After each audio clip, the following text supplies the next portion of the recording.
Man, I really don't like these skis very much. God.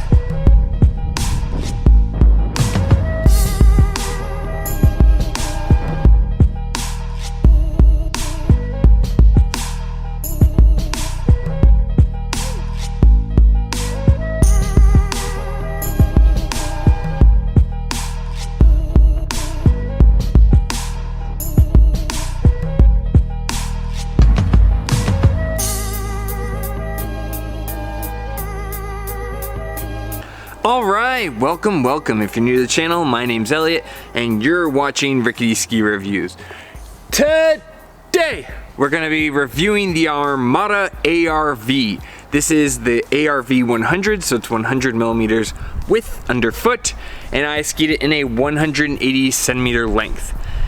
This ski is a twin tip, but it's also kind of advertised as being able to go in powder and also in the trees, so that's my main interest. So just right off the bat, I am not a freestyle skier, I am not a park skier. I like going off little jumps, but I just want to give you full disclosure, I'm going to be rating this as a tree and powder ski, not as a park ski. So if you're here for a park review, you know, this probably isn't the best channel, but I can at least tell you how the ski feels just going down the mountain on a powder day in the trees, what kind of versatility this ski really has. Because in the shops, I've heard it advertised very differently. I've heard it advertised as a tree and powder ski, and even on other channels. So I'm gonna kind of put that to the test.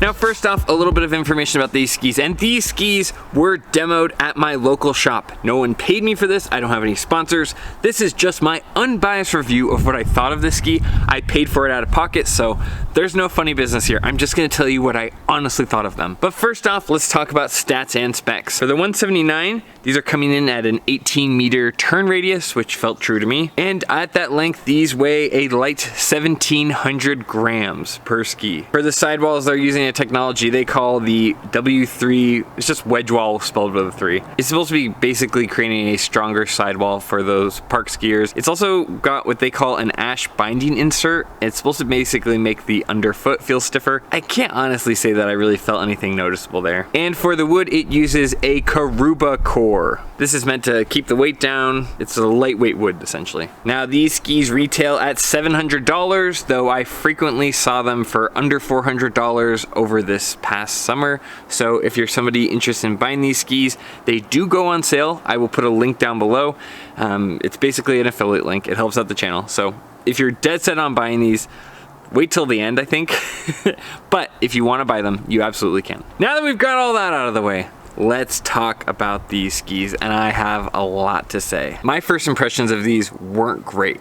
I tried to take them off trail. I took them on a good powder day, probably one of the best powder days we've had all year, and these really underperformed. Even initially, I could feel like the edges didn't feel right. That could be a tuning thing, but from what I could tell, I didn't see anything. I mean, the edges look perfectly clean on the sides and on the bases, so I did my diligence to like try to find anything that might be wrong with them, any big gashes or parts that needed detuning,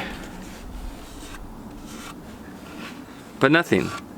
They feel perfectly sharp on the base and don't feel overly sharp in the tip, so I don't think there's any tuning funny business, and I don't see any big gouges or anything like that. Since Armada does not send me skis, since I just go out and pay for these myself, I am going to judge them as they are. Judge them as any other person would from a demo shop. And this is my very real and very brutal opinion of these skis. My first impression, honestly, was that this is the worst ski I've skied on all year. I was really looking forward to skiing on Armada, and this was a big disappointment.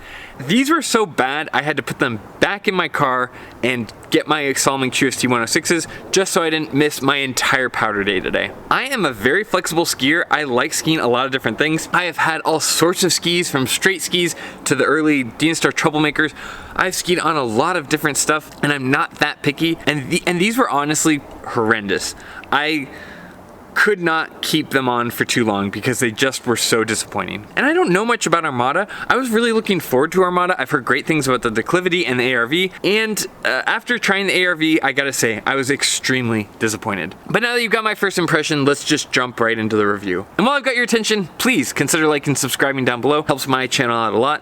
Like I said before, I'm not paid by anyone. This is just me using my own money to pay for these demos because it's something I care about. So if you want to support the channel, liking and subscribing is a free way you can do that, or you can become a member.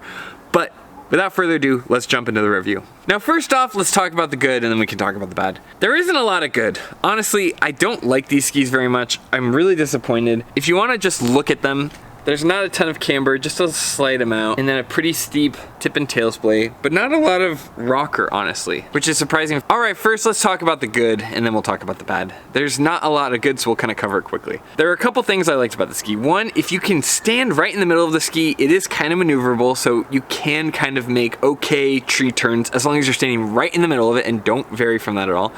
And secondly, it was fun to jump off of things with it. Like, if you kind of flick, it does flick and bounce well, and then when you land, I did find it to be a very comfortable landing. So credit where it's due in that regard. I'm not a big park or freestyle skier, but I'm gonna be honest about the things I did like about it. The other thing that I felt was, I mean, with this splay, the powder did okay. It didn't like submarine on something really aggressively, but it wasn't good either. So I don't know. I don't know, it's somewhere in the middle there. It wasn't awful, but it didn't also like submarine or sink under the snow aggressively. That's the best praise I've got. This ski really was awful. So without further ado, now that we've talked about the good, let's talk about the bad. Now let's talk about the bad. I watched other reviews. I typically don't. I like to go in blind. So I watched just a couple of other reviews to get a baseline so I could know what to look for in this ski. And I gotta say, people really do not talk about the bad enough. This ski has a ton of shortcomings, and the way that people advertise the ski is way off the mark. Again, at least for my first-hand, real-world experience with this ski is not a powder ski. It can barely float in things that a Salomon QST 92 can, an Atomic Maverick 88 can. This ski does not have good flotation. It also doesn't feel good in the float because it's got kind of such a wide underfoot and there's not a lot of difference in the tip and the tail. So you don't get a lot of flotation for the width. You've got a lot underfoot, but then it doesn't really get wider at the tip or the tail. So you really don't benefit from a good flotation. It kind of stinks, to be honest. The worst thing about the ski that I felt was that as soon as you're not sitting in the middle of the ski, if you're at all forward, you will easily catch the tip of the ski and you will go over the front. If it gets in any snow that's even slightly sticky, it will go right over the front. You have to be in the back of your boots the entire time, and it is so not enjoyable. It does not create a good platform in the powder to make easy turns. It does not make a good platform for carving at all. It is so hard to carve at all in these or even do fun groomer trails because you are constantly sitting in the middle of the ski or sitting a little bit back. This ski was so frustrating because anytime you weren't exactly in that sweet spot on the ski, like, you know, front, forward, or back, it would just totally wash out. It also did not create a stable platform in the powder or like just on the groomers. If you put your foot down, like the edges would just kind of roll over. This felt at times, at speed, borderline unsafe. And also when you're in the trees and you want to make a quick turn, they take forever because you're gonna have to throw them around because you can't be too far forward. They don't make good turns anywhere. There was nowhere that I liked turning these. I know they're freestyle skis, but they gotta be able to turn somewhere, right? I skied the Atomic Bent 110 and I love those. This ski is so pigeonholed into the freestyle scene. And you know what I've heard from watching some of these other videos? 100mm underfoot isn't even a good width for freestyle. So who are these for? They're advertised as a powder ski. They do awful in powder because, again, you have to be right in the middle or right in the back. They do awful in the trees because they take forever to get around because, again, they don't make a decent platform to make a turn. Who are these for? To me, this is like somebody wanted a freestyle ski and a little bit of powder, and so they just stretched out a freestyle ski. But this ski is not nearly as versatile as it gets advertised. Now, we talked price and value earlier. These retail for $700. Obviously, you see a lot of these on sale in the summer, so you can get them for cheaper. And now I know why. I wouldn't want to own these, and I can see why there's a surplus of them to sell. I think for $700, they're a terrible value. I think for like the sub 400 that I saw them in the summer, they're still a really bad value. I mean, if you take a turd, it doesn't matter what cost it is, you're still gonna have to pay someone to get rid of the turd. So, I don't know. These skis were pretty much, the value isn't great. If you're set on a park ski, I mean, I even skied on the K2 Reckoners and I like those more. I don't typically recommend K2 because I've heard a lot of issues with delamination and they're made in China. But like for value, I'd rather be on a pair of those than these. Again, not a freestyle guy, but just somebody who likes short radius turns. I didn't enjoy these. If you have any kind of sticky snow, these skis really flounder in that more than anything.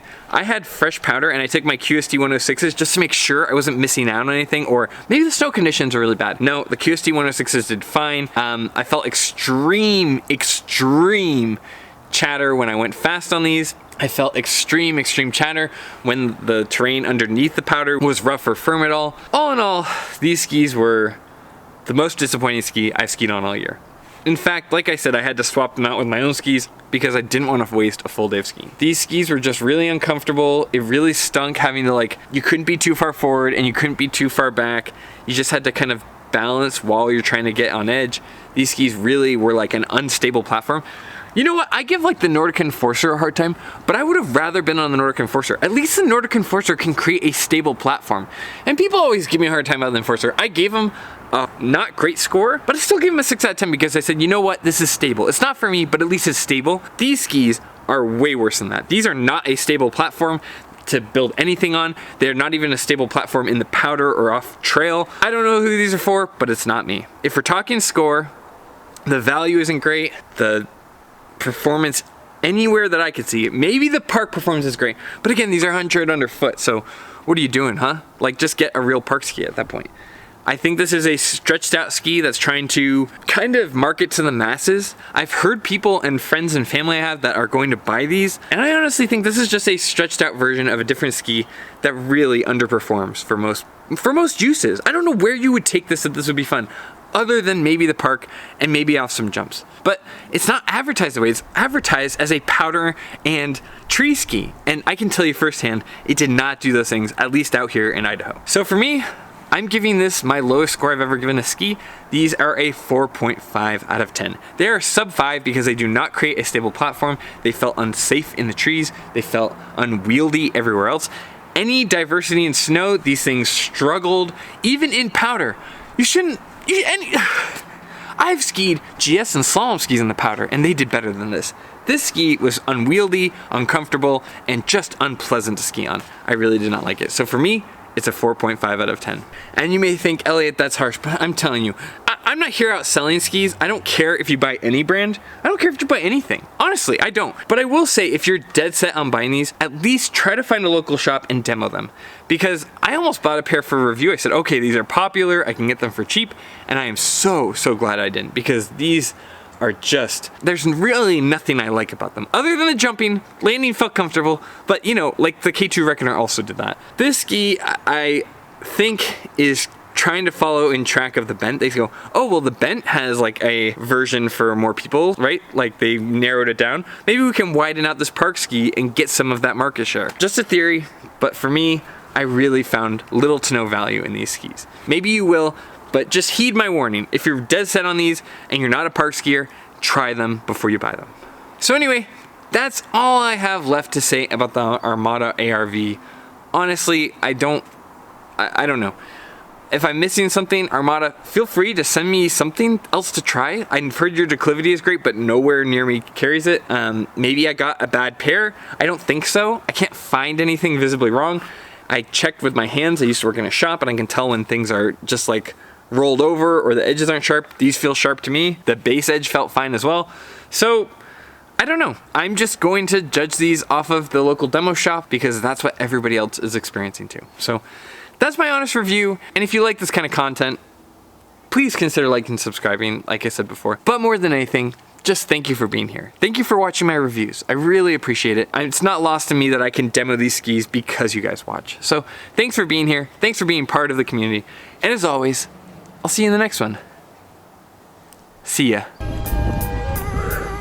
Woo! Yeah! I can't believe that worked.